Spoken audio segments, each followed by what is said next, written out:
जब पार्वती भगवान शिव को प्राप्त करने के लिए प्रार्थना कर रही थी, उस समय सप्त ऋषियों को भगवान शिव ने पार्वती के लगन की परीक्षा लेने के लिए भेजा।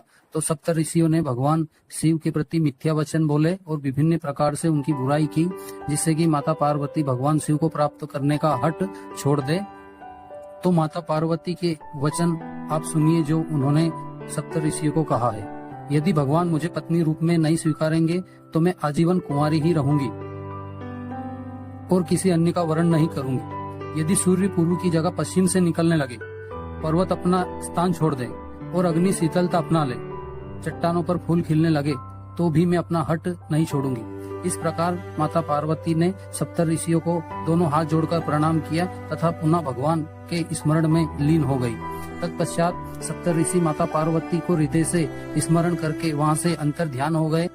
माता पार्वती के इस दृढ़ निश्चय से हमें भी सीखना चाहिए कि हमें अपने मनोरथ पूर्ण करने के लिए निरंतर लक्ष्य की प्राप्ति में लगे रहना चाहिए। जब लक्ष्य पूर्ण नहीं होता है तो विभिन्न प्रकार की बाधाएं आती है और कुछ लोग नकारात्मक वचनों के द्वारा हमें अपने लक्ष्य से हटने की सलाह भी देते हैं। पर हम अगर मन वचन कर्म से प्रभु का स्मरण करते हुए कार्य को निरंतर करते हैं तो हमें अपना लक्ष्य अवश्य मिलता है, क्योंकि कई बार हम अपनी मंजिल के दरवाजे पर चलकर लौट जाते हैं।